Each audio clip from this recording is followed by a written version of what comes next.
ಎಲ್ರಿಗೂ ನಮಸ್ತೆ. ಇದು ಶನಿವಾರದ ವ್ಲಾಗ್. ಇದು ನನಗೆ ಅಪ್ಲೋಡ್ ಮಾಡೋಕ್ಕಾಗಿರಲಿಲ್ಲ, ಅದಕ್ಕೆ ಇವತ್ತು ಮಾಡ್ತಾಯಿದ್ದೀನಿ. ನಾನು ಶನಿವಾರ ಬೆಳಗ್ಗೆ ನಾಷ್ಟಕ್ಕೆ ಉಪ್ಪಿಟ್ಟು ಮಾಡ್ಕೊಂಡಿದ್ದೆ.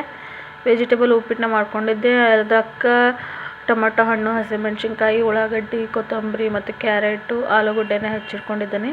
ಒಂದು ಬಳ್ಳಿಗೆ ಎಣ್ಣೆ ಹಾಕ್ಕೊತಾ ಇದ್ದೀನಿ. ಎಣ್ಣೆ ಸ್ವಲ್ಪ ಕಾದಾದಮೇಲೆ ನಾನು ಅದಕ್ಕೆ ರವಾನ ಹಾಕ್ಕೊತೀನಿ. ರವೆ ಹಾಕ್ಕೊಂಡು ಚೆನ್ನಾಗಿ ಹುರ್ಕೊತೀನಿ ಎಣ್ಣೆ ಒಳಗೆ. ಈ ಥರ ಎಣ್ಣೆ ಒಳಗೆ ರವಾನ ಹುರ್ಕೊಂಡು ತೆಗೆದಿಟ್ಕೊತೀನಿ.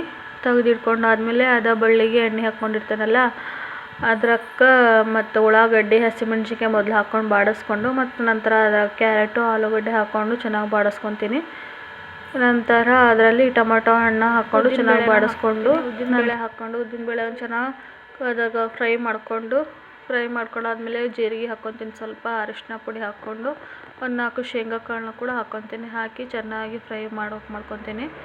ಚೆನ್ನಾಗಿ ಫ್ರೈ ಆದ ನಂತರ ನಾನು ಹುರಿದಿಟ್ಕೊಂಡಿದ್ನಲ್ಲ ರವಾನ, ಅದನ್ನು ಕೂಡ ಇದ್ರಾಗೆ ಹಾಕಿ ಇನ್ನೊಂದು ಸಲ ಚೆನ್ನಾಗಿ ಎಲ್ಲ ಮಿಕ್ಸ್ ಮಾಡ್ಕೊತೀನಿ. ನಂತರ ನಾನು ಕುದಿಸಿಟ್ಕೊಂಡಿದ್ನಲ್ಲ ನೀರನ್ನ, ಅದನ್ನು ಕೂಡ ಇದ್ರಾಗ ಹಾಕಿ ಈ ಥರ ಚೆನ್ನಾಗಿ ಮಿಕ್ಸ್ ಮಾಡ್ಕೊತೀನಿ. ನೀರನ್ನ ಎದಕ್ಕೆ ಬೇಗ ಕುದಿಸಿಟ್ಕೊತೀನಿ ಅಂತ ಅಂದರೆ ಅದು ಚೆನ್ನಾಗಿ ಕುದಿಸಿಟ್ಕೊತೀನಿ, ಯಾಕಂದರೆ ಉಪ್ಪಿಟ್ಟು ಬೇಗ ರೆಡಿ ಆಗುತ್ತೆ. ಸುಮ್ಮನೆ ಇನ್ನೊಂದು ಸಲ ನೀರು ಕುತ್ಕೊಳೋ ಬದಲು ಈ ಥರ ಸೈಡಿಗೆ ಕುದಿಸಿಟ್ಕೊಂಡ್ರೆ ಅದು ಚೆನ್ನಾಗಿರುತ್ತೆ. ಈ ಥರ ಉಪ್ಪಿಟ್ಟು ರೆಡಿ ಆಯಿತು. ಅದಕ್ಕೆ ಕೊತ್ತಂಬರಿ ಸೊಪ್ಪು ಹಾಕಿ ನಾನು ಗ್ಯಾಸ್ನ ಕಮ್ಮಿ ಮಾಡಿ ನಂತರ ಪ್ಲೇಟ್ ಮುಚ್ತೀನಿ. ನಂತರ ಅದು ಸ್ವಲ್ಪ ಅರಳ್ತೈತಿ. ಅದು ಒಂಥರ ಚೆನ್ನಾಗಿರುತ್ತೆ, ಹೋಟ್ಲ್ ಸ್ಟೈಲು ಉಪ್ಪಿಟ್ಟಾಗಿರ್ತೈತಿ. ಚೆನ್ನಾಗಿ ಉದುರಾಗಿರುತ್ತೆ. ಈ ಥರ ನಾನು ಉಪ್ಪಿಟ್ಟಿಗೆ ಶುಂಠಿ ಚಹಾ ಕೂಡ ಮಾಡ್ಕೊಂಡಿದ್ದೆ. ನಂತರ ಮಧ್ಯಾಹ್ನ ಊಟಕ್ಕೆ ನಾವು ಮೆಂತ್ಯ ಕಟ್ಟಿನ ಸಾಂಬಾರನ್ನ ಮಾಡ್ಕೊತಾ ಇದ್ದೀನಿ. ಮೆಂತ್ಯ ಕಟ್ಟಿನ ಸಾಂಬಾರು, ರೈಸು ಮತ್ತು ಮೆಂತ್ಯ ಕಟ್ಟು ಮತ್ತು ಬೇಳೆ ಪಲ್ಯ ಮಾಡ್ಕೊತಾ ಇದ್ದೀನಿ. ಮೊದಲಿಗೆ ನಾನು ಮೆಂತ್ಯ ಕಟ್ಟು ಮತ್ತು ಬೇಳೆನ ಈ ಥರ ಕುದಿಸಿಟ್ಕೊತೀನಿ. ಅದ್ರಾಗಿಂದ ನೀರನ್ನ ತೆಗೆದಿಟ್ಕೊತೀನಿ. ನೀರು ತೆಗೆದಿಟ್ಕೊಂಡು ನಾನು ಅದೇ ಪಾತ್ರೆ ಒಳಗಡೆ ಒಗ್ಗರಣೆ ಹಾಕ್ಕೊತೀನಿ. ಎಣ್ಣೆ ಹಾಕ್ಕೊಂಡು ಉಳ್ಳಾಗಡ್ಡಿ, ಅದಕ್ಕೆ ಕರಿಬೇವು, ಸ್ವಲ್ಪ ಬೆಳ್ಳುಳ್ಳಿ ಹಾಕ್ಕೊಂಡು ಮೊದಲಿಗೆ ಅದ್ರಾಗ ಡೈರೆಕ್ಟಾಗಿ ಖಾರ ಪುಡಿನ ಹಾಕ್ಕೊತೀವಿ. ಈ ಥರ ಖಾರ ಪುಡಿ ಹಾಕ್ಕೊಂಡ್ರಿಂದ ಟೇಸ್ಟ್ ಒಂಥರ ಚೆನ್ನಾಗಿರುತ್ತೆ. ಅದನ್ನು ಫ್ರೈ ಮಾಡಿಕೊಂಡು ಅದ್ರಾಗೆ ನಾವು ಮಿಕ್ಸಿ ಮಾಡ್ಕೊಂಡಿರೋವಂತಹ ಮಸಾಲಾನ ಕೂಡ ಈ ಥರ ಹಾಕ್ಕೊತೀವಿ.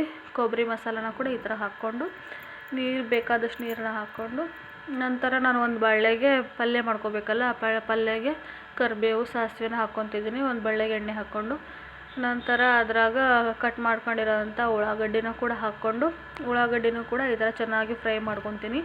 ಈ ಥರ ಚೆನ್ನಾಗಿ ಫ್ರೈ ಮಾಡ್ಕೊಂಡಾದ್ಮೇಲೆ ಅದಕ್ಕೆ ನಾನು ಸ್ವಲ್ಪ ಖಾರದ ಪುಡಿ ಹಾಕ್ಕೊತೀನಿ. ನಂತರ ಸ್ವಲ್ಪ ಅರಿಶಿನ ಪುಡಿನ ಕೂಡ ಹಾಕ್ಕೊತೀನಿ. ಇದ್ರಾಗ ನಾನು ರುಚಿ ಹಾಕೋಂಗಿಲ್ಲ, ಯಾಕಂದರೆ ಕುದಿಸೋ ಮುಂದೆ ಸ್ವಲ್ಪ ರುಚಿ ಹಾಕಿ ಕುದಿಸ್ಕೊಂಡಿರ್ತೀನಿ. ಸ್ವಲ್ಪ ಬೇಕಾದರೆ ಸ್ವಲ್ಪ ಹಾಕ್ಕೋಬೋದು.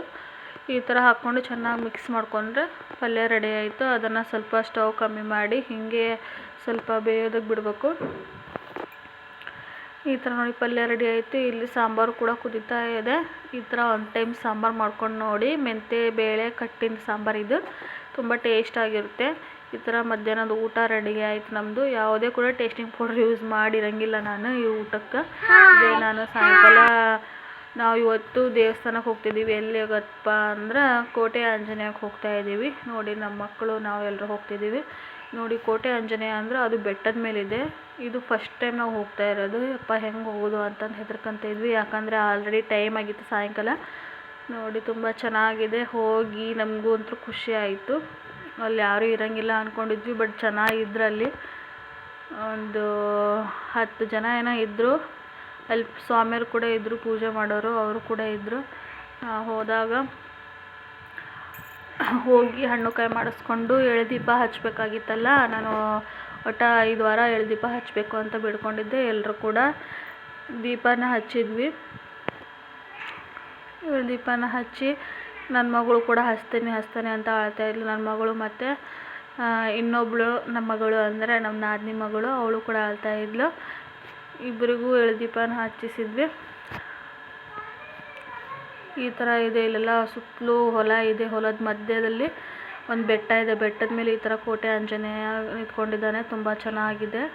ಈಗ ಎಲ್ಲ ದರ್ಶನ ಎಲ್ಲ ಮುಗೀತು, ಹೋಗ್ತಾ ಇದ್ದೀವಿ. ಹೋಗಿ ಹಾವೇರಿಯಲ್ಲಿ ಚನ್ನಬಸಪ್ಪ ಹೋಟ್ಲಾಗ ಮಂಡಕ್ಕಿ ಮತ್ತು ಇಡ್ಲಿ ವಡಾನ ತೊಗೊಂಡು ತಿಂದ್ವಿ. ನೋಡಿ ಈ ಥರ ಹೋಟ್ಲು ಸಣ್ಣದಿದೆ, ಬಟ್ ಅಲ್ಲಿ ಮಾಡೋ ಅಂಥ ಸ್ಟ್ರೀಟ್ ಫುಡ್ ತುಂಬ ಚೆನ್ನಾಗಿರುತ್ತೆ, ಟೇಸ್ಟಿಯಾಗಿರುತ್ತೆ. ಇಲ್ಲಿಗೆ ವಿಡಿಯೋ ಇಷ್ಟ ಆದರೆ ಕಮೆಂಟ್ಸ್ ಮಾಡಿ, ಲೈಕ್ ಮಾಡಿ. Thank you.